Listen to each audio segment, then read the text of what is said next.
लेकिन चलते चलते आप देखिए कारोबार जगत से जुड़ी कुछ अहम खबरें फटाफट अंदाज में। नमस्कार।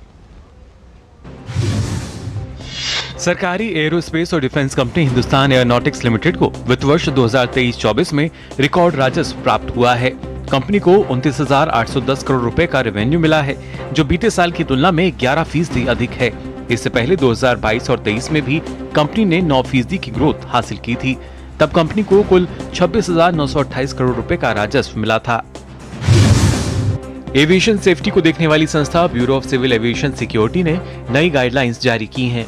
इसके मुताबिक अब फ्लाइट में बोर्डिंग के बाद लंबे समय तक उड़ान नहीं भरने की स्थिति पर उसमें बैठे यात्री विमान से बाहर निकल सकेंगे। पहले विमान में बैठने के बाद उड़ान में काफी देरी होती है और उस बीच यात्रियों को बाहर निकलने भी नहीं दिया जाता, लेकिन अब ऐसा नहीं होगा। वित्त वर्ष 2023 और 24 में भारतीय रेलवे की माल ढुलाई 5% बढ़ी है। इस अंतिम तिमाही में बल मिला है। सरकारी अधिकारियों के मुताबिक रेलवे ने वित्त वर्ष 2023 और 24 में 1.59 अरब टन वस्तुओं की ढुलाई की है। यह वृद्धि प्राथमिक रूप से कोयले और लोहा अयस्क के कारण हुई है, जिसकी सामर्थ्यता रेलवे की कुल ढुलाई में बड़ी हिस्सेदारी होती है। रेलवे ने कुल 7,876.1 लाख टन कोयले की ढुलाई की, जो पिछले साल से 8% ज्यादा है। वहीं अधिकारियों ने कहा कि लोहा अयस्क की ढुलाई 1,809.5 लाख टन रही, जो 13% अधिक है। आईटी सेक्टर की दिग्गज कंपनी इंफोसिस को 341 करोड़ रुपए के टैक्स डिमांड के लिए नोटिस मिला है। कंपनी ने ये जानकारी दी है। इंफोसिस को इनकम टैक्स डिपार्टमेंट से ये tax demand notice assessment year 2020 और 21 के लिए मिला है, जिसका असर कंपनी के शेयर्स में भी देखने को मिला। इंफोसिस का कहना है कि वह इस आदेश के खिलाफ अपील दायर करने पर गौर कर रही है।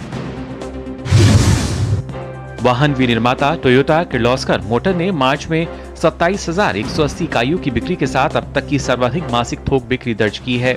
कंपनी ने मार्च के थोक बिक्री के आंकड़े जारी करते हुए कहा कि उसकी आपूर्ति पिछले महीने 25% बढ़कर 22,910 इकाई हो गई। एक साल पहले की समान अवधि में उसने 21,783 वाहनों की बिक्री की थी।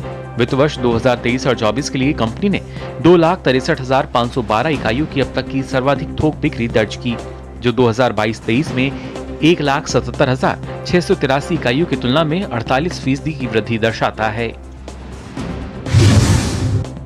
बैंक ऑफ इंडिया ने ग्राहकों को बड़ा झटका देते हुए अपने लोन रेट को बढ़ा दिया है। अब ग्राहकों के लिए भविष्य में लोन लेना महंगा हो जाएगा।